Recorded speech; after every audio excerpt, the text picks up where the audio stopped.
Hey guys, well, somewhat recently, Activision invited me and a few others up to their studio to check out some stuff from Rise of Iron.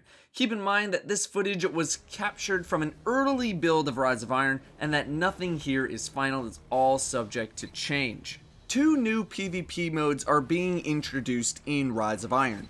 One of them is called Supremacy, which we learned about in the Game Informer articles. The other one is called Private Matches.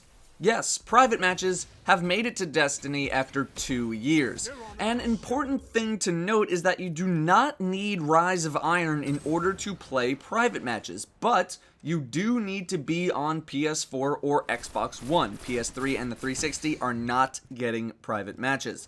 The only thing you need Rise of Iron for is if you want to play the new maps, if you want to play Supremacy, or, use any of the Rise of Iron armor or weapons. But first, let's quickly talk about Supremacy. This was confirmed a little while back. If you've ever played the mode Kill Confirmed before, it's that. It's Kill Confirmed. If you have not played Kill Confirmed, I will explain. In this mode, whenever you kill someone, they'll drop a red engram looking thing. You pick it up, you score a point, and the first to a certain score wins. When I went to go play, the cap was 150. I don't know if that is final. However, if someone on your own team dies, if you pick up their engram looking thing before the enemy does, it'll be blue to you, you'll deny that point to the enemy team. So it's mostly killing people, but it's also partly collecting tokens and denying the enemy their tokens as well. It's Clash with a kill-based objective. Pretty simple. Supremacy is only for Rise of Iron players. You need Rise of Iron in order to play it. As far as first impressions goes, I thought the game mode worked out really well, plays very similarly to Kill Confirmed in other games, so it should come pretty naturally to a lot of people. During our play session, you gained super energy really quickly if you picked up a lot of crests, and it made the game feel almost like Mayhem at times, like the Mayhem game mode. Just supers flying all over the place, but I believe they said they're still messing with how much super energy you get from picking up crests, so it'll probably be toned down a little bit compared to what you're seeing in the gameplay now. It's not final.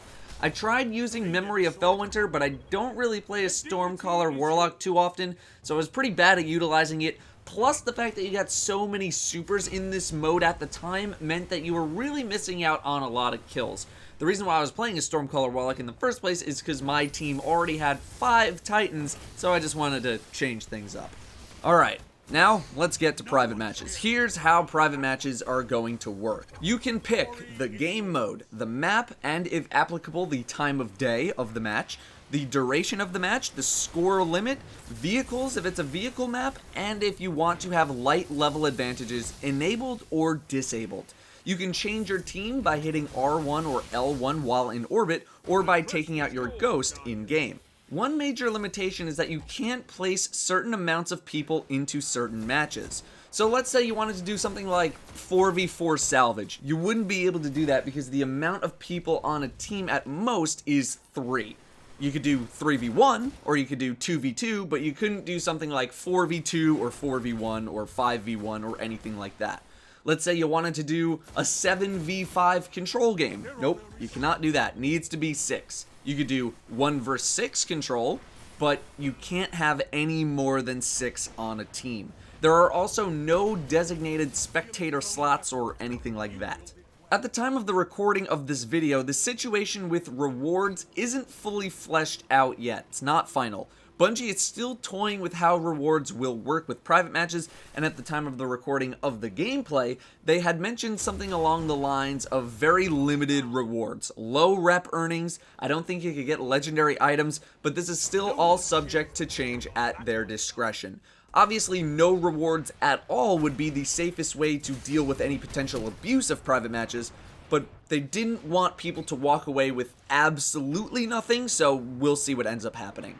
Another important thing to note is that these are private matches, not full custom games. No, you cannot spawn everyone with full sword ammo, you cannot reduce ability cooldowns, you can't do any crazy stuff like that. These are just private matches.